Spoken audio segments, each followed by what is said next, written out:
evening, Will. I have an unconventional psychiatrist. Well, we have that in common. Am I your psychiatrist, or are we simply having conversations? Yes, I think is the answer to that. But now that you're here, what do you want? You want the truth? Valium. Oh, you know, if you lied, you would have an easier time getting what you wanted. What's that say about what you do for a I living? just think we should have a few more meetings before we even talk about prescriptions. Look. I'm having panic attacks, all right? I thought I was supposed to tell the truth here, only fucking you here. are, Christ, yes, and a guy okay. comes in here against every instinct of privacy, of self-reliance that he has, and what do? What do, huh? You send him off on the street to score smack? Is that what you do? Pen, it's got a red lining. You can see it in the long slit down the side. I was down and I emailed you and I woke up and I feel better. I feel better. Although you said you were fine, and the other identities I met with said it was fine, I believe that this brought up issues from when you were a child and abused. On one hand, the doctor is equipped with statistical truths of his scientific training. And on the other, he is faced with the task of treating a sick person, who, especially in the case of psychic suffering, requires individual understanding. Hey guys, welcome to Psychologist Spirituality. Saeed here. Really excited for today's video, going into our video series which will delve into therapy and the elements which make up good therapy, and how you as a person can understand which theoretical model best aligns with what you're going through or even your worldview, right? I get this question a lot. Having practiced now as a clinical psychology student for the past 4 years, we're expected to do many different things depending on the different practicum sites that we're working in, right? And I talked about my time working at the Harris County Juvenile Center, right? Working with detained youth in this video right here. You're doing assessments, right? Before working at the prison, I worked at 2 public schools and a private school. We did lots of assessments, right? IQ testing, cognitive testing, social emotional disturbances, trying to understand which factors may be inhibiting the academic performance of students, right? And giving them 504 accommodations, giving them an FIE, putting them in special education if we think that helps. IQ tests are totally bogus. They prove nothing. You'll do well. You're smart. No, see, he's not smart. You know, I don't even know my IQ. Mine's 145. 145? Get out of here. Yeah, but an 85, Jerry, that's ridiculous. Well, maybe the test was gender biased. You know, a lot of questions on hunting and testicles. My favorite part, and I think most people when they think of psychology don't think of consultations, they don't think of, assessments, they think of counseling, right? And I've delved into various theoretical models before, right? I talked about rational emotive therapy in this video right here, and I also laid the groundwork for existentialism and psychology in this video series right here, right?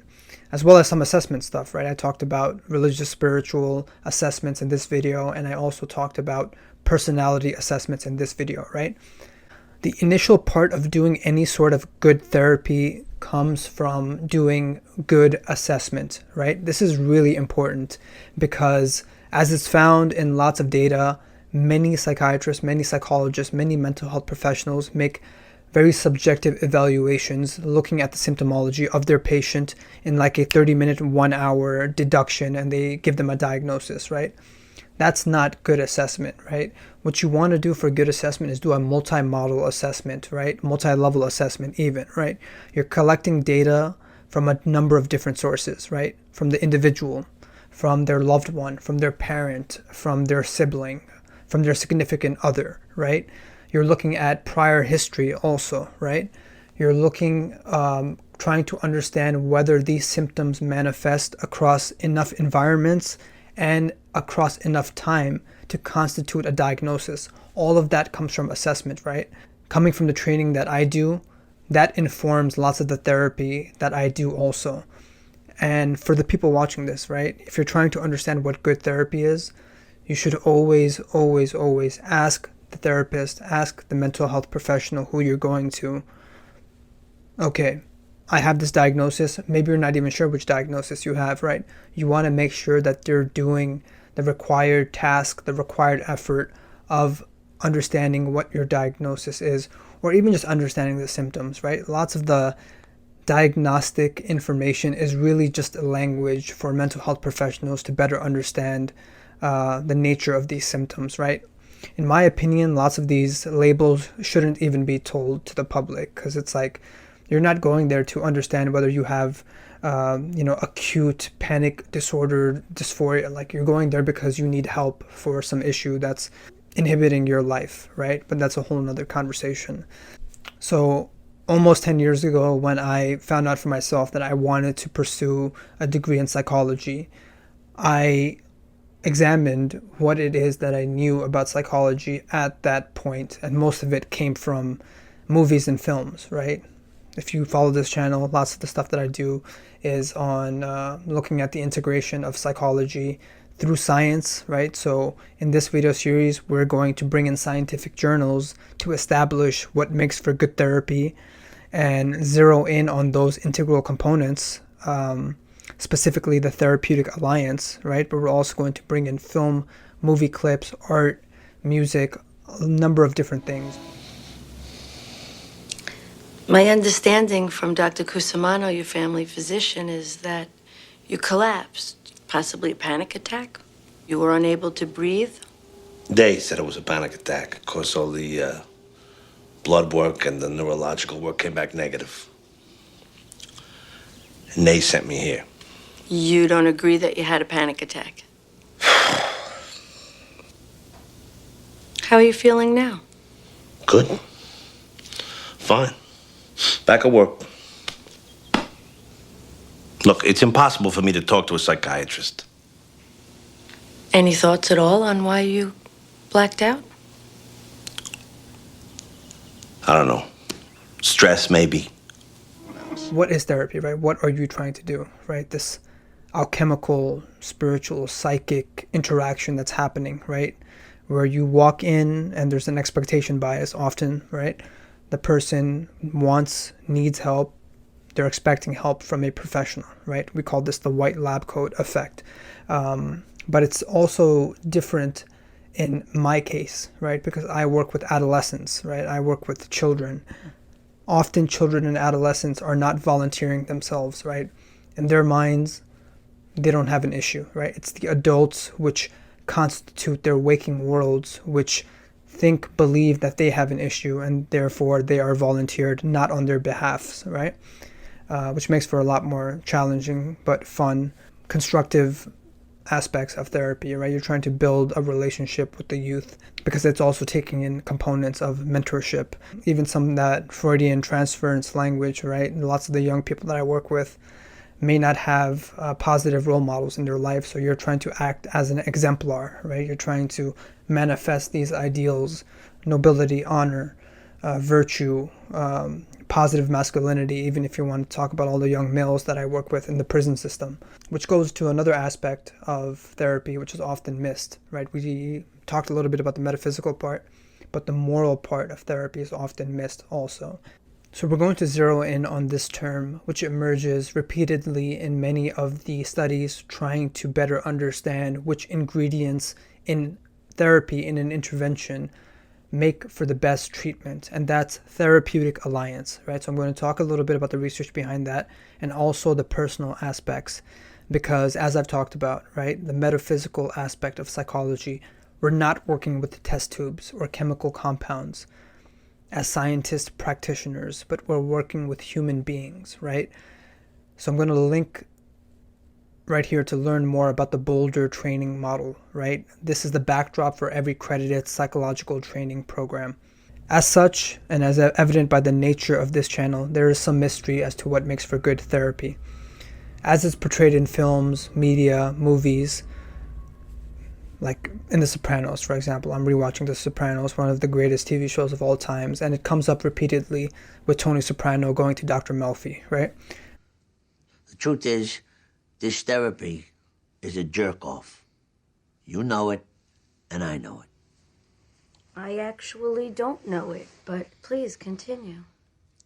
It's a jerk-off. Yes, you've said that. What the hell is it that we're doing over here, right? And here's a link to my spirituality of the gangster genre video. And it's a great question. It comes up all the time in working with young people. Humanistic approach, spiritual, existential approach, right? I would say there's a certain level of information that has to be disclosed if you're trying to close the gap between yourself and a young person. But again, that depends on your orientation, right? If you're more of a classical behavioralist, if you're more of a, I don't know, cognitivist, maybe you want to have more of a neutral, objective approach with doing your therapy. So again, you know, I want to always go back to you watching this video, right? When you picture yourself in therapy, I mean, who is the other person who's sitting right before you, right? Do you want that person to also share experiences that they've been through? Do you want to look at that person kind of like a friend, you know, someone you can share stories with, someone you can even laugh with? You know, I laugh with so many of the young people that I work with. Why are we meeting in here? It's cramped. Well, Everton, we're meeting in here so that Rudy can participate. It's cramped. Does anyone else have a thought on that? Cramped! Where's the ceiling? That's enough. Stop it. Where do the birds fly, Beanie? How do you say hello to Hitler? Beanie, how does Hitler say hello? Hey, Beanie, how do you check an elephant for a hernia? Beanie, who would win a staring contest? Beanie! Who fought it? Beanie! It was really a good session, I thought. And I've talked about humor being a vital role in my attraction series and also in this article right here.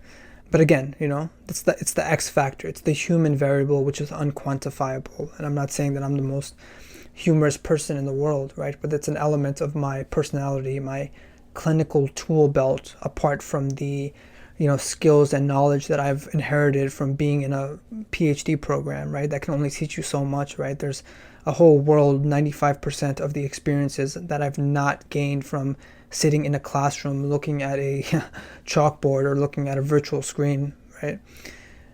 Those parts of you also come into any interaction, even a therapeutic interaction, right? Do you want it to be more formal, more professional, you know, just the meat and potatoes, right? So that's something to ask yourself. Lots of that is based on temperament also, and I've talked about my personality series, right? People who are higher on agreeableness and higher on extroversion probably want a therapist, a counselor, a psychologist who's a little bit more friendly, right? A little bit more informal, right? A little bit more spontaneous even, right? Whereas probably someone who's higher on conscientiousness probably would like someone who's a lot more analytical, problem-oriented, using that 50 minutes, using that hour, 2 hours to get to the crux of the issue that's happening, right? So there are a number of different frameworks that you can use, right? In my case, working with youth, working with young people, you often have to take an informal orientation. And it's also the type of person that I am, right? I came into this field because I want to connect with young people, right? And for me, connecting with young people often means laughing with them, sharing stories, talking about their interests, having projects together, right? Rough day? Doesn't help to hold it in. What the fuck you know? If you tell me, maybe we can help. Ain't nothing. Look, come on, Albert. You've been doing real good in this class. Real good till today. Let's give it a try. I went home yesterday. My mom was on the couch. She did. Mima said best I come to school. But... Yeah, you wanted to be with your mom. Of course you did. It's setting the ingredients, the opening stage, the beginning part of the film even, right? For what's going to make for the therapy, right? And that's the Therapeutic Alliance, right? That's the rapport, the relationship between you two, right? The actual therapy itself can go into general counseling. It can go into using a manualized intervention. It can go into many different things, right? But the crux of it is built on that therapeutic alliance. So through the Boulder training model, the scientist practitioner model, we're taught to employ evidence-based interventions. This is usually a standardized manual which has 10 to 12 preset lessons to target one or two outcomes. For example, Coping Cat is a very popular treatment to treat anxiety in children, right? It's been validated, normed, created in a research laboratory by researchers and used, and now it's been sold to many schools, many private clinical centers, many hospitals as an intervention to treat anxiety, right? I, as a therapist or a counselor, implement this intervention in the way it's been tested, right? Normed on thousands of people across settings and populations to find efficiency. It works at least most of the time under most environments on most people for whatever ends, to minimize trauma, anxiety, depression. And I've also talked about positive psychology in this video here, right? That it's not enough to just focus on symptomology, but also to focus on well-being, right? So just minimizing depression isn't conducive towards living a more meaningful, flourishing life, right? And I've talked about that here. What does it really mean to be a psychologist or a therapist? Is it the clinical judgment and experience I've acquired from getting a PhD or even a master's level LPC? The fact that there's an invisible social contract we gain from inheriting those titles? Is it right that we've convinced our populace that they need to pay $100 on the hour to sit with clinical professionals to speak about issues common to all of humanity? There is a level of social grace given to the professional in our example, or the shaman or spiritual leader in the indigenous worldview, right? The white lab coat effect. People voluntarily choose to go to therapy and expect treatment. The person behind the desk, the person facilitating the treatment, is already in a privileged position. There's an expectation bias created. And as I said, that's the funnest, most challenging part of working with adolescents, right? Especially working with kids in schools, right? Because it's like the monotonous aspect, the drudgery of being in school is already so soul draining for so many kids, especially kids high on creativity, high on extroversion, low on disagreeableness, right? Those are the kids you would probably visualize, right? The trouble kids, right? The bad apples, right? And I've done so many of these consultations, right? And often I'll talk to the kid, right? And they'll be like, yo, the teacher is boring as fuck. This whole curriculum needs to be changed. Or we need to play more video games, right? The kid will be like, I'm doing just fine, pretty much is what the kid is trying to say. Which goes into the larger question, right? If the person doesn't believe that they have an issue, what's the macro philosophical vantage point on trying to address this issue? What is the means of which psychology is trying to achieve, right? And the ends as well.